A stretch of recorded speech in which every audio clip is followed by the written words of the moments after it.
welcome back to Yanni's Room. Tara, pasok. Feel at home. And sorry, no, hindi ako nakapag-upload ng episode last week kasi nagkaroon ako ng problema sa tiyan. Mga 3 days. Like, na-ER ako levels. Nauutot ako ngayon. Ano ba to? Ewan ko kung ano nangyayari sa tiyan ko at hindi ko alam kung bakit biglang ang dami kong sakit. Kung sino man ang nangkukulam sa akin somewhere out there, one of these days, nak. One of these days. Hindi mo ako mapapatay. At please stop na. Hindi na naman ako mapakali. Magandang upo. Naiinis kasi ako sa sopa na to. Like, as in lumulubog siya. Hindi ko alam kung dahil ba sa medyo sira na yung sapa or because my ass is so fat. Hindi ko alam. Kaya nagpapalipat-lipat ako ng position. Okay. Ang topic ko for today ay sobra naman talagang nakakairit. Irit talaga. Ang pangit ng term na irit. Ang baho. Pero ganun talaga. Ang gusto kong pag-usapan today ay OTP. Yes. Or shipping culture. Hindi as in yung shipping ng yung papadala yung product na binili sa'yo galing sa Shopee or Lazada. Hindi ganong shipping. As in yung mag-ship ka.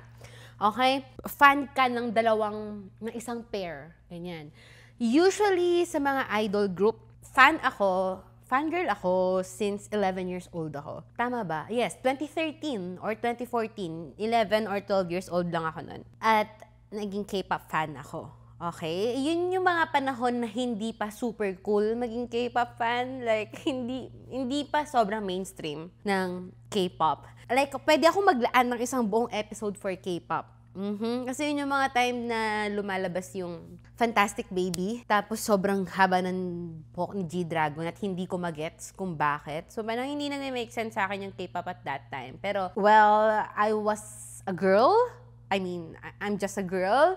And naging fan din ako eventually. Hindi ng Big Bang. So, nag-stan ako ng, hindi ito yung K-pop episode. Pero nag-start ako mag-stan ng boyfriend. Yan. Puro mga lalaki. Noong time na yun, boy groups ang hit. Kasi right now, I'd say girl groups. Hindi nga to K-pop episode. Yani. Anyway, 2013, yun yung nag-debut yung EXO. Hindi pa ako super fan. 2014 talaga ako nakuha ng EXO. Kasagsagan ng Wolf. I'd say, doon ako nag-start ma-introduce sa world of shipping. OTP, one true pairing. Yes, ganyan. Hindi ako mahilig sa science. Pero, I know chemistry. Like, kapag nakakita ako ng dalawang tao na may chemistry, I eat it up. Lalamunin ko talaga. And so, me with my fangirl brain, and then, mahilig sa pairing, alam nyo na naging avid shipper ako ng ilang mga OTPs, mga ilang couple, ganyan. Para sa mga walang fangirl brain, or mga hindi very familiar sa shipping culture, OTP or one true pairing, kapag sa isang group, kunyari may dalawang tao na walang anything about them, pero isi-ship mo sila. I think it's very easy to understand naman, right? Yeah. May tumunog. Ayokong takutin yung sarili ko kasi mag-isa lang ako dito. So, record lang po. Okay, going back. It's very easy to understand, di ba? So, through the years, madami akong shinip. So, ito ang OTPs that I feel like made me. Mga OTP, mga tao na pinag-pair ko na hindi naman talaga magjowa pero binuo ang buhay ko. Alright? Yeah, ganito si Yani Hatisu because of this OTPs. Okay. Simulan na natin. Ang dami kong pa-explanation. Okay. Sobrang excited ako about this topic kasi naisip ko siya ng isang araw. Sabi ko, damn, like ang hilig ko nga mag-ship ng mga tao. Kaya ito na ako. Ancient tong first OTP ko sa buhay, as in, ay Katniel. Bata babae. Like, kung nakita mo si Danielle Padilla, noon, like yung pa-Justin Bieber niyang effect, but black hair, oof, kuhang-kuha ako nun, ma. I swear. Tapos, di ba mahilig si Danielle Padilla sa Batman? Bumili din ako ng shirt na Batman. Tapos, password ko dati sa Facebook ay Just Call Me Batman. Hindi ko alam if tagline ba yun ni Batman, yung Just Call Me Batman. Pero, ayun, like, Facebook banner ko, Batman. Ang crazy! Like, Katniel talaga, okay? Yung mga tao, ang hilig nilang mag-hate sa Katniel. Pero there's a reason why sobrang laki ng fandom ng Katniel, okay? I was one of them. Hindi siguro umabot sa point na gumawa ako ng stan account for them. But girl, like yung chokehold na meron yung Katniel sa akin nung bata ako, hindi ko alam kung saan sila nag-start eh. Hindi ko alam kung saang teen show. Pero kasi before dumating si Daniel Padilla, pinipair si Catherine Bernardo kay Albi Casino na hindi natuloy dahil nga nagkaroon ng issue with Andy Eigenman. Na hindi na ako sasali sa usapang yan. Hindi na ako, yeah. Pero I know my history. And yun yung reason kung bakit wala si Albi Casino. And so si Catherine Bernardo, na-pair din siya kay Enrique Hill. Okay. Hindi ko talaga alam saan pumasok si Daniel Padilla. Pero alam ko ang Princess and I. Enrique Hill, Daniel Padilla, Khalil Ramos. Gusto kita sa isip ko, wala nang iba. May Team Gino at may Team Jao. Tapos si Khalil Ramos. Hindi ko maalala yung name ni Khalil Ramos doon. What the hell? Kasi si Khalil, best friend siya ni Mikay. Sorry, alam niyo yun? Yung joke na si Mikay. Nasa labas si Mikay. Okay, sorry. Sorry, naisingit ko lang. Best friend siya ni Mikay and may gusto rin ata siya kay Mikay. Kasi nga, tatlo silang lalaki naglalaban para kay Mikay. Pero, let's not lie. Alam naman natin na si Daniel talaga ang panalo simula pala. Okay, sorry. Bias lang ako. As in, Team Gino kasi ako nun. Tama, si Jao, si Prince ng Butan, right? Yeah, alam niyo, dun ko unang nalaman yung Butan. Amazing. Amazing ang Princess and I sa part na yun. Anyway, may Team Jao, may Team Gino, tsaka yung kay Khalil. Na si Sofia Andres naman yung nakatuluyan ni Khalil doon, yung kapatid ni Mikay. And so, grabe, hindi ko sure if hati yung mga tao that time. Pero kasi ako very much strong na ako. Sabi ko, ayan. Si Daniel, si Gino mananalo dito, okay? Sorry, mga Team Jao. Doon ko sila unang nag-start i-ship. I guess doon na rin naman nag-start kasi nagsunod-sunod Got to Believe, and then, as we all know, the very much iconic Katniel legacy throughout the years. And I'd say talagang Katniel, isa siya sa pundasyon ko. Parang dun ko na-realize na, oh my God, ito ang buhay na tatahakin ko. I'll spend my life shipping people na hindi ko alam if totoo bang may feelings for each other or wala. Well, sa case ng Katniel, nagkatuluyan naman sila. 11 years, and then nag-break, and so, let's say, first win ko ang Katniel. Second ship, nilista ko to kasi baka makalimutan ko. Second ship, ito na, yung pa-explanation ko kanina na fan nga ako ng EXO, di ba? 2014 ako nag-start maging fan. And nung mga time na yun, okay, may mga sikat na OTP within EXO. OTP, so may mga sikat na pairing. Ang mga mainstream na pairing, I'd say, ay Chanbek, si Chanyeol at si Baekhyun. Kaisu, si Kai at si Dio. Ang weird tawagin ni Kyungsu na Dio, hindi ako sanay. At Hunhan. Sobrang ancient ng Hunhan. Ngayon ko na lang ata nasabi yung word na Hunhan. Okay, ang Hunhan ay si Sehun at si Luhan. Na alam naman natin si Luhan ay umalis. So, we all know na lumubog yung ship na yon agad, and hindi ko na siya narinig after ilang years. Wala na rin atang interaction between them. Pero tanda ko nababaliw ang mga tao kasi nagfa-followan pa rin sila. Kasi nga, ilan ng members na nag-leave sa EXO, okay? I-give yun na sa amin to, 3. Tapos yung isa pa doon nakulong. Ayoko na. Okay, anyway, okay. Hindi ko pa nasasabi kung ano yung ship. Doon sa 3 yon, tingin nyo ano yung OTP na nilamon ko talaga. Sinabuhay ko, bibit-bitin ko hanggang mamatay siguro ako. Pero wag muna sana ako mamatay. Dun sa top 3, kasi very, biased akong, very mainstream akong girly. Tama! Chanbek. Yes, si Chanyeol at si Baekhyun. Oh my God! Guys, again, bata ako. Okay? Madali akong mabaliw at madali akong maniwala. right now, hindi ko naman na pinipilit na magkakatuluyan si Channel at si Baekhyun. Wala na yun. Matanda na ako. Pero, hindi. Baka mabash ako. Hindi. Siyempre, I know better now. Pero back then, oh my God. Crazy as in, sa whole time na sobrang active ng EXO at sobrang active ko sa fandom. Kasi, alam naman natin ngayon, tingi-tingi na lang ang EXO. Crazy ng pagkabaliw ko sa Chanbaek. Okay? Umabot sa point na naniniwala akong nakatira sila sa isang apartment. Hindi ko alam if naalala nyo, hindi ko alam yung specific na balita or like na theory na yon na magkasama daw sa isang apartment ang Chanbaek. Feel ko yung mga shipper or mga EXO-L na baliw, alam nila yon. Kung nakikinig kayo, alam, as in, like, kapag lalabas sila na magkasama or naka-motor, kasi hindi ko maalala sino yung naka-motor sa kanila, si Chanyeol ata. Tapos kapag angkas ni Chanyeol si Baekhyun sa, angkas yung term, like sakay ni Chanyeol si Baek sa yung kotse niya, yung jeep na malaki. Ay, as in, I ate it all up, okay? Also, I feel like sa mga idol groups kasi, ang common ng shipping, ang common ng OTP, kahit anong fandom, merong mga ship yan, may mga OTP dyan, hindi siya nawawala. And hindi ko alam kung bakit, kasi feel ko in a way napapalakas din nun yung market. I don't know. But, I admit na yung shipping sa idols, at a point, nagiging, like may tendency din siyang maging toxic. Okay? Yung experience ko with that is, sa idols kasi syempre, yung mga fans, sobrang, dahil may siniship, ginagawa ng fanfic. So, mahilig din ako magbasa ng fanfic, which is na-discuss ko na sa previous episode, stream nyo.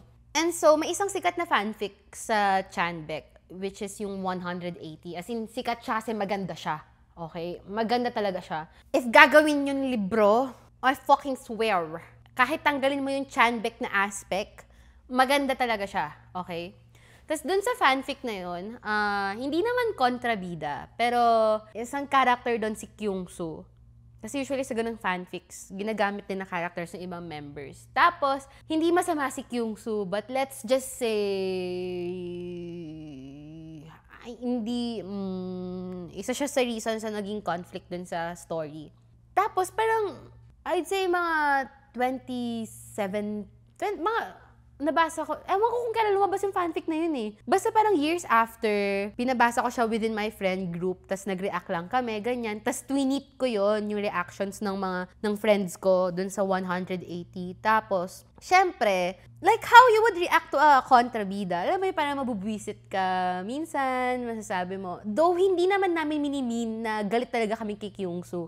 Pero gano'n lang yung reactions. Tapos, na-bash ako noon ng mga EXO-Ls. And honestly valid. Tas dun ko lang siya na-realize. I didn't know kasi na nagiging ganun pala ka-toxic yung people when it comes to shipping. Hindi ko alam na nagiging dangerous din yun na part of shipping idols. Kasi apparently, because of that story, ang daming nag-show or like ang daming nag-hate kay Kyungsu. And so dun ko na-realize na parang, okay, what the fuck? For me, maybe harmless na siniship ko yung mga tao, pero for some people, it gets too real.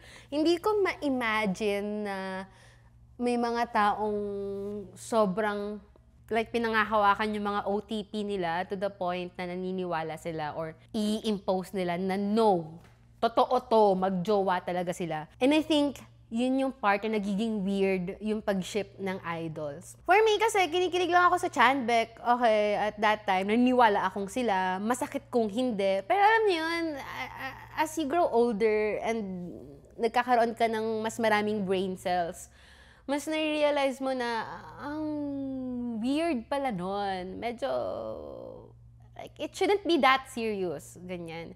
Kasi imagining mo to ikaw, sa tropa mo, okay, maganap ka, isipin mo lang, tropa mo.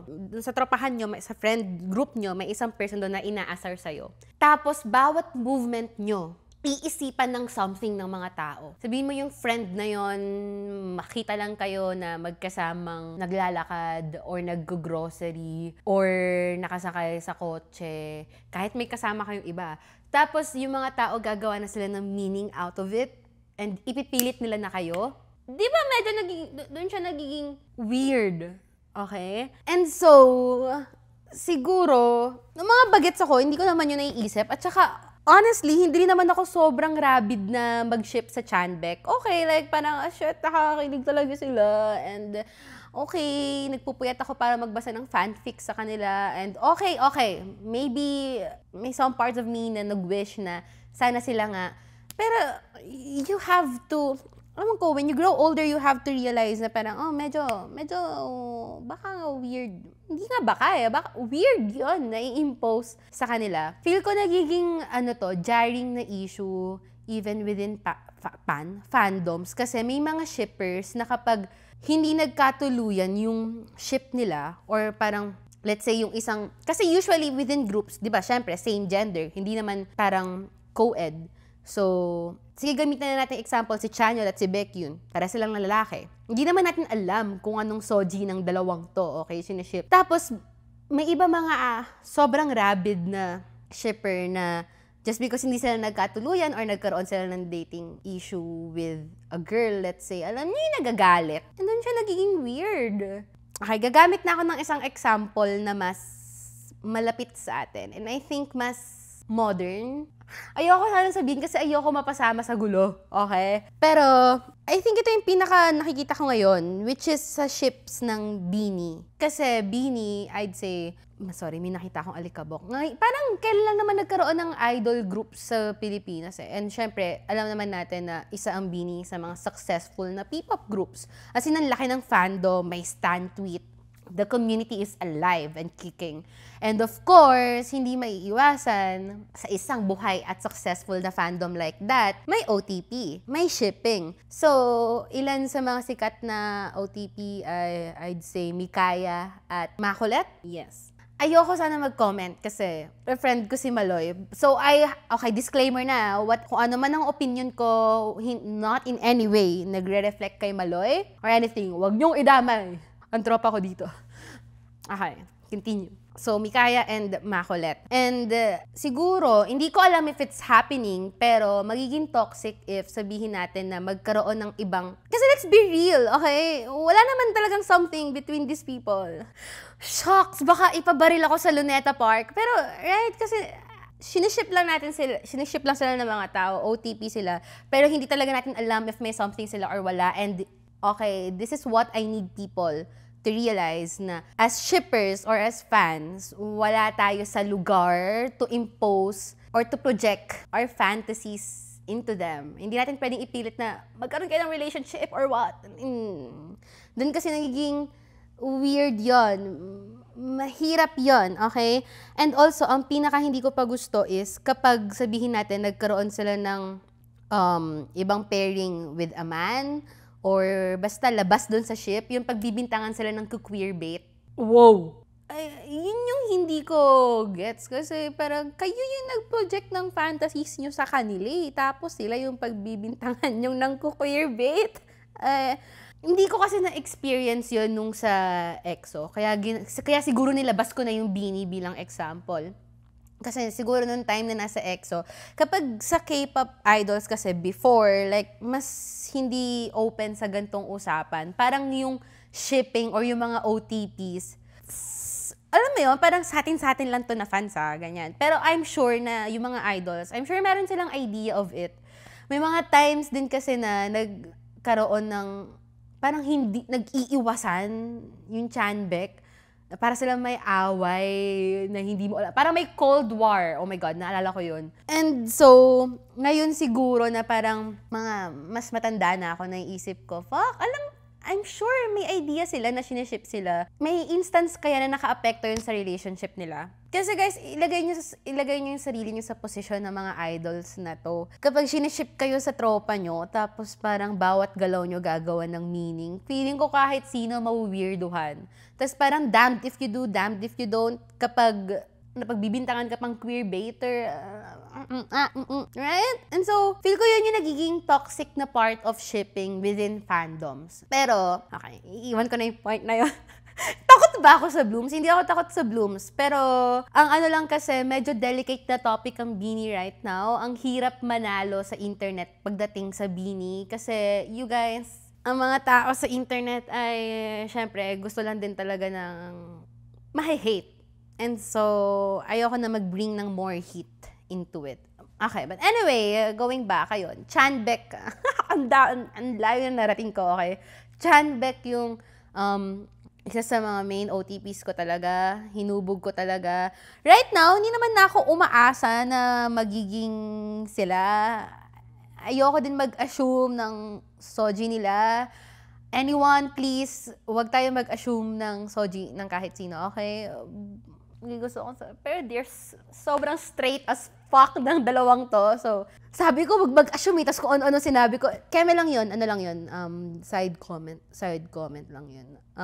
Okay. Right now, like, parang gusto ko na lang malaman, or like, parang gusto ko ng assurance na okay si Chanyeol at si Becky yun, na parang tropa sila.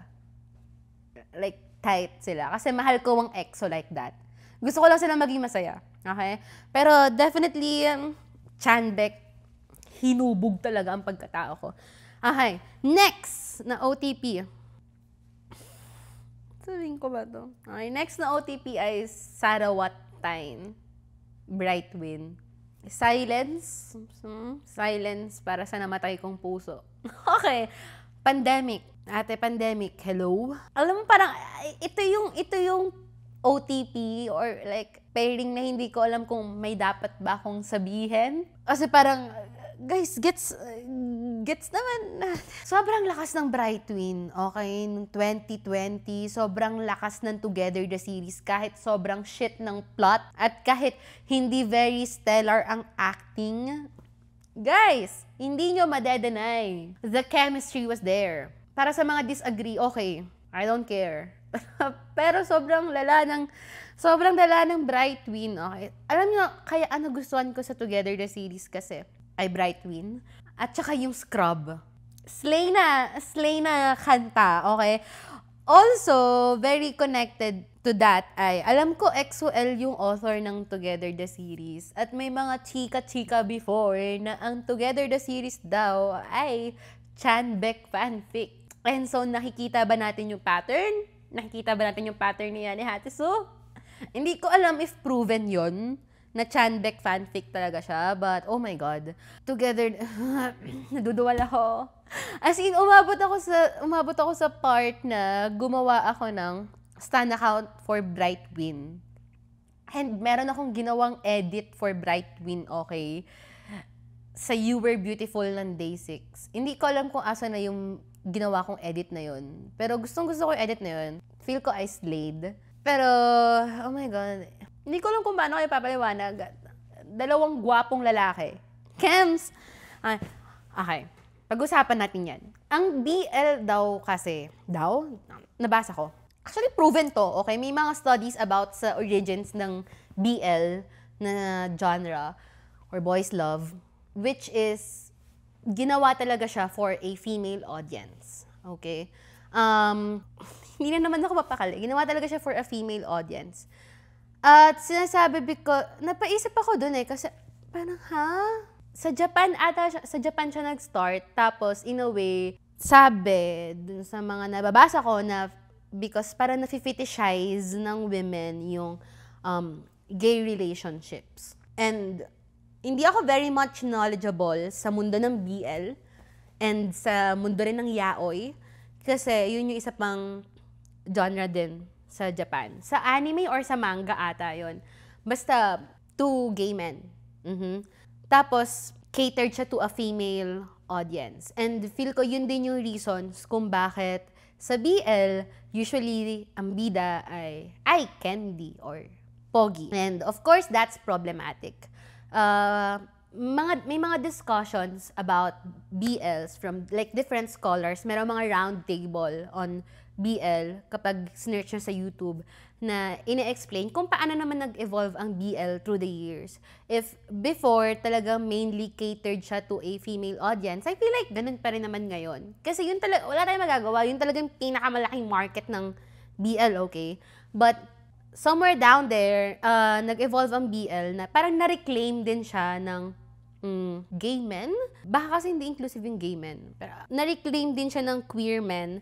At syempre, mas madami na rin queer men na gumagawa ng BL to be more representative of their experiences. Pero ayun, yung history of BL is mainly, ginawa talaga siya for female audiences. Yun talaga yung, even yung mga authors or gumagawa ng BL ay babae. And so, interestingly, nakabasa rin ako ng isang article na for some women sa Japan, may mga fans ng BL na yung BL din na-describe nila as a way to escape or to free themselves from a largely patriarchal na society sa Japan.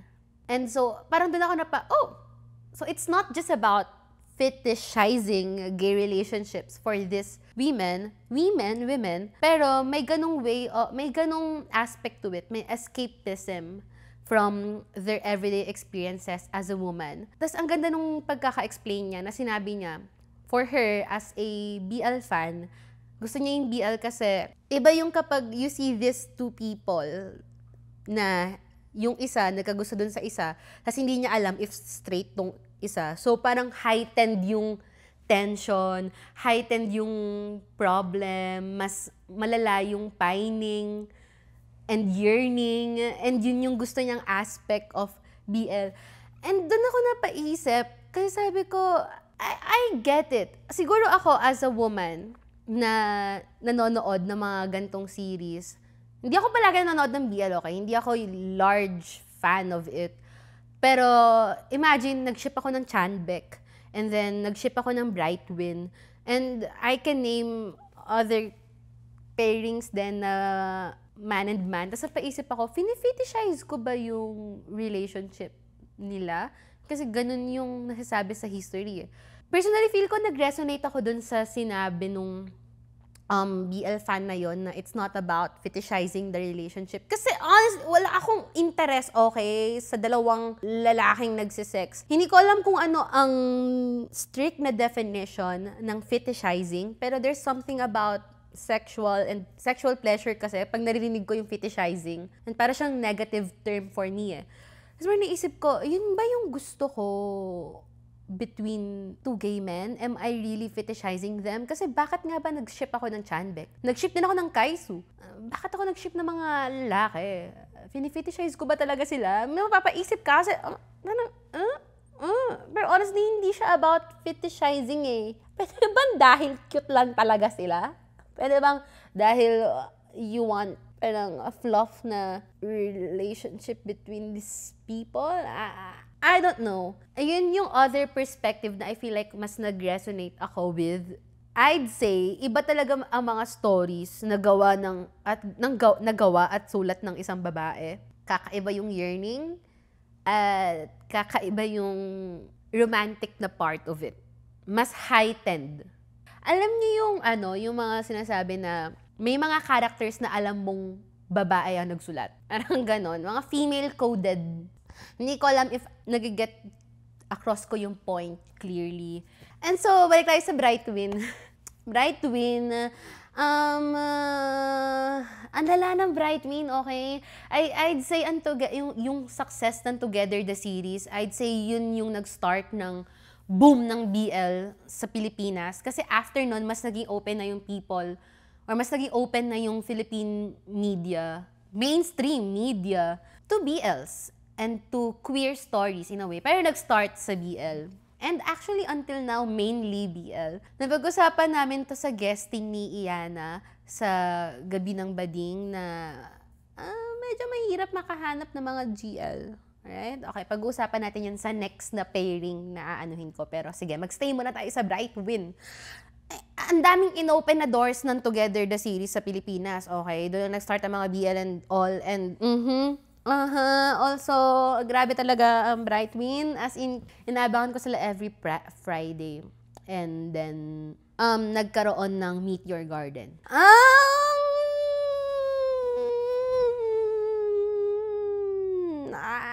I have my opinions, okay?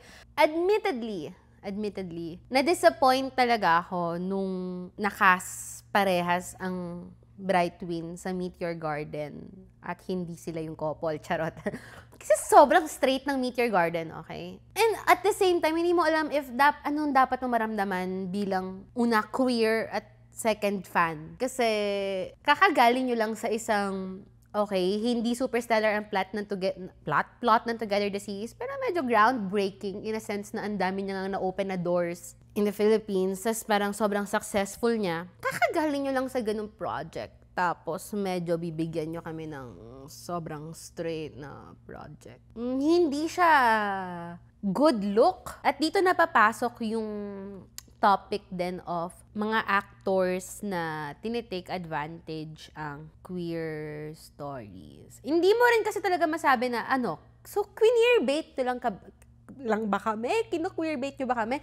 Okay, kasi here's the thing. Real people can't queer bait. Okay? Hindi natin alam ang sexuality ng mga tao. So hindi possible na mang-queer bait ang mga totoong tao. Okay? By definition kasi guys, history again. By definition, ang queer bait is, ito yung kapag may mga characters in a series or in movie na nilagay ng writers, tapos may hints of being queer. Like, potentially, member siya ng community, madaming subtext na parang hindi siya heterosexual, and then biglang, bibigyan siya ng straight na partner or whatever. Basta parang may hints of being queer, pero the writers keep it ambiguous. Basically, queer bait ng papain para may manood na members of the community ito.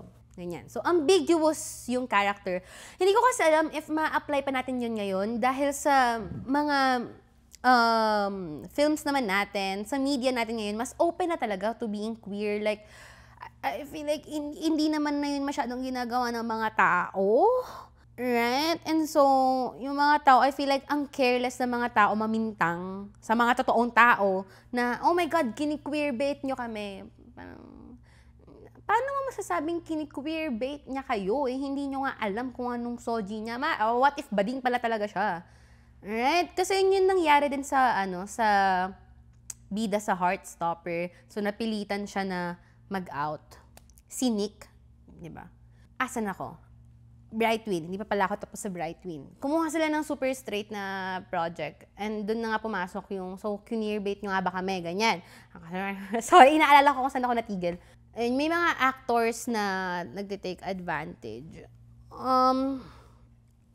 Aware ako, okay, hindi ko alam, like completely, kung ano ang itsura ng Thai media. Pero aware ako na madaming actors na nag-i-start talagang sumikat sa BLs.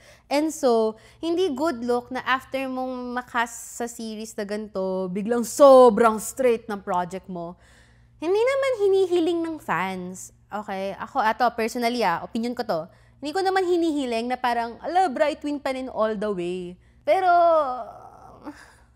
may something na talaga naging off-putting sa, ano ba yun? Pinanood ko lang kayong maghalikan sa isang series, tas ngayon papanoorin ko kayo maging magtropa. Tapos parang nabaon na lang talaga sa limot yung Brightwin. Hindi ko alam, hindi ko na kasi sila nasubaybayan. After nun, hindi ko na alam if ano yung naging, kung paano mag-talk about ang Brightwin hindi ko alam kung paano mag-talk about si Bright at si Win, about Brightwin. Pero parang, like, okay. But then again, I might be wrong, okay? Kasi hindi ko na nga sila nasubaybayan. Tayo naman sa Pilipinas ngayon, I feel like, okay, hindi nyo kasi pwede din sabihin sa mga actors na parang, okay, wag nyong kunin yung role na to kung hindi kayo bading, okay? Kasi nga, parang in a way, weird din yun eh. Like, gine-gatekeep natin from them, hindi naman nga natin alam yung sexuality nila and all. Siguro, for actors na lang, na mag-a-act in queer projects, the least that you can do is be responsible, okay?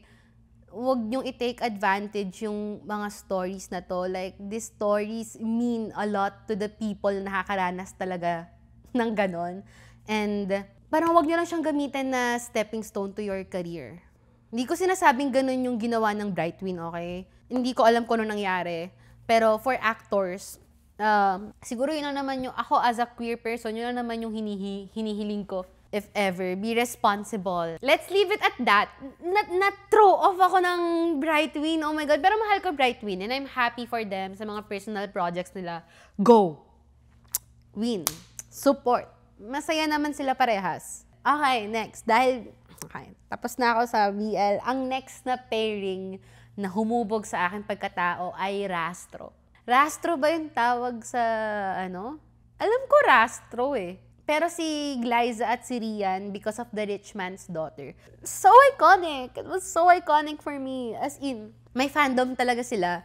And amazing. Okay? May reason kung bakit. Kasi yung chemistry nila, crazy. I love it. Ilang beses ko na nasabi ang The Rich Man's Daughter. Hindi siguro sa podcast na to. Pero na-mention ko sila sa IG story, ganyan. Kasi hindi ako super naging fan of nung series, okay? Pero medyo sexuality awakening siya. Honestly. Kasi ang alam ko, available ang The Rich Man's Daughter sa YouTube. Tapos doon ko siya napanood. And then, napaano ako pa, hindi ko siya natapos, pero maganda siya. Like, ang strong ng queer female characters sa show na yon, and I love that about it. Kasi, ayokong sumali sa mga network wars, okay? Wala akong bias. Actually, baka medyo meron. Kasi mas ABS-CBN ako, I'd say. Pero, ang nilamang ng GMA sa ABS-CBN ay mas nag-take sila ng risk sa mga gantong stories. So, parang bago pa sumikat ang BL sa Pilipinas, ang GMA ay nagawa na ang The Rich Man's Daughter tsaka My Husband's Lover. And yung mga series na yon, hindi siya sinulat in a way na nakakatawa or like seryoso yung pag-portray sa queer relationships sa mga series na yon. And yun yung sobrang gusto ko siguro talaga sa GMA. At isa doon yung The Rich Man's Daughter. Sobrang grabe yung build-up ng story ni Rian Ramos tsaka ni Glyza. Kasi, siguro yun yung pinanghihinayangan ko lang din sa ABS-CBN. I feel like need ko ang ABS na mag-take ng risk. More risk and tumaya sa sapphic stories. Hindi ko sinasabing wala silang GL. Okay? Meron ng ABS. Ang alam ko, nag-search ako bago to. Sleep With Me, na dinirect ni Samantha Lee sa I Want TFC yun. Si Lovie po at si Janine. Next ay, meron din sa Dirty Linen, yung character ni Janice de Belen. Tapos, meron din sa... Basta, meron. Pero, I'd say, hindi katulad siguro ng ginawa ng GMA with The Rich Man's Daughter. Parang, usually, naka-subplot yung mga sapphic stories sa works ng ABS-CBN. Kaya na sa Dirty Linen. Yung Sleep With Me, ayun yung main yung GL doon. I need more. Kasi ang dami na nagawa ng ABS na BL. May Hello Stranger, tama ba? Hello Stranger, and then ngayon magkakaroon yung Love at First Spike. And so, I think, magpundar tayo dun sa mga babae din. Okay, no hate yun sa ABS-CBN I love you ABS-CBN, I love your works, I am a fan. Super na-appreciate ko po ang ginagawa nyo. So, ayun, Rastro, hindi ko alam kung ano yung condition ng fandom ng Rastro, pero at least wala akong nakita mga tao na naging weird about sa sexuality ni Rian Ramos at ni Glyza De Castro. So, I feel like nilamang yun ng fandom ng Rastro. Tapos, ngayon, alam ko magkakaroon ulit sila ng project, and then, ang saya lang ng mga fans. And may material doon. And super love ko ang Rastro. Babalik na naman ako dun sa comment ko sa ABS-CBN. May gusto kasi akong sabihin, pero ayoko na. Hindi ko yan sabihin. Okay, sige. Sabihin ko lang, ayoko maging weird. Okay, ayoko. Hindi ko kilala si Kai at si Rain. Hindi ko alam kung ano. Of course, they are just friends. Yes. The potential. I mean, siguro, yung ABS-CBN, nagtitake naman sila ng risk sa mga love teams eh. Kahit hindi naman magjowa yung mga tao. Parang comfortable naman silang bumuo ng love teams between straight people. So, what's stopping them from making a love team out of women? Gumagawa na rin naman ng love team ang ABS-CBN between yung kay Raven at saka kay Sean Tristan. So, what's stopping them? What's stopping them? Siguro yun lang. Doon lang ako napaisip na parang, hindi ko sinasabing dapat si Kai at si Rina magkatuluyan. Hindi. Kasi again, ayoko maging weird about these people. Pero, my God, guys, never madedeny.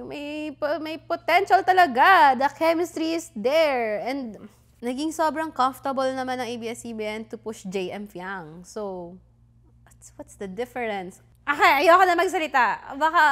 Baka mamaya ipatumba na talaga ako sa labas. Yun lang. Siguro, I hope, gusto ko lang din talaga madagdagan pa yung love teams ng... Naghanap ako ng term. More walawa love teams. Please. Thank you so much. Yan na lang. More walawa love teams, please. Okay, nakalimutan ko na i-mention. May isa pang... Actually, ngayon ko na i-mention pala. Sila na kasi yung next ko. Tama, okay. Sila na pala yung next ko. Ang next na ship ko ay si Jana at si Ace from Rookie. Okay, guys. May something kay Aya Fernandez. Aya Fernandez, sorry, nag-stutter ako. Hi, I love you. I love your work. So much. Fan ako. Nanood ako ng premiere ng Rookie nung sa Cinemalaya. Tapos, na-meet ko doon si Aya Fernandez. And then, sabi niya, nakilala niya ako. Tapos, promise guys, hindi ko nakalimutan yung encounter na yon. Sobrang, Aya Fernandez, I'm a fan. Really, I am. Okay, may isa pang ginawang series si Aya Fernandez na GL din yon. Tapos, ABS-CBN yon. O, di ba? Ang kapartner niya doon ay si Iana Bernardes. Love Bites ata yung title. Yes, hindi siya series na parang sila yung main. Alam ko 3 stories yun na iba-iba. Pero andun si Aya Fernandez. Tapos may scene doon na grabe yung tingin niya kay Iana. Pakita ko. Order pa. Yes, go.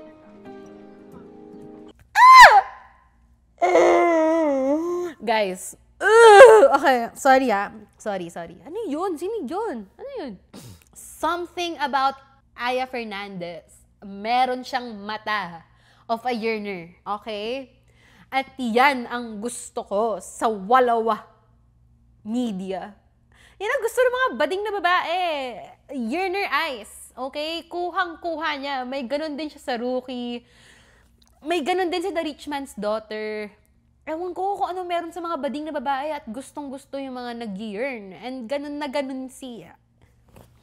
Kuhang-kuha yun ni Aya Fernandez, okay? May isang scene din sa Rookie na sobrang cute.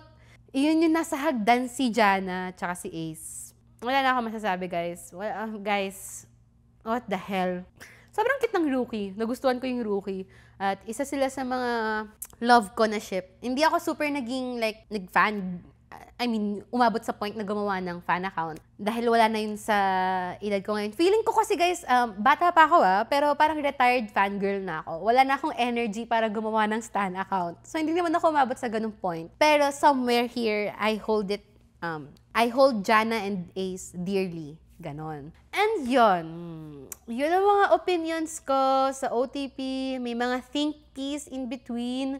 Pero yun yung love ko about, I guess, shipping. Siguro, ang lesson ko na lang dito ay, go lang mag-ship, go lang mag-OTP. I feel like vital siya na part of our lives. Masayang mag-root for people, okay? Also, baka kasi in a way, napaproject natin yung mga wants natin na parang, ito yung gusto ko sa love life ko. And so, pag nakita mo yun sa 2 tao na hindi mo kilala, isi-ship mo sila. Feeling ko may ganong aspect din talaga sa pag-ship eh. But anyway, okay lang, go lang mag-ship ng mga tao, go lang mag-root ng mga tao, pero ship responsibly. Okay? That is something na na-learn ko siguro nung hindi na ako sobrang baliw sa pagiging fan. But anyway, thank you so much. Sobrang abrupt ba nun? O nga pala, bago ako mag-thank you, ang question ko is, ano ang favorite OTP nyo?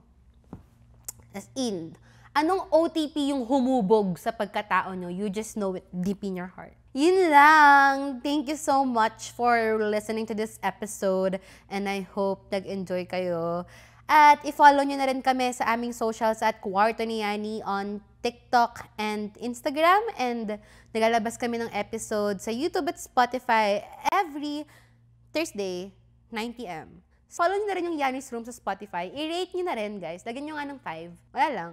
Gusto ko lang. Kasi may rating pala sa Spotify. Hindi ko alam. And i-follow nyo na rin ako. O nga pala.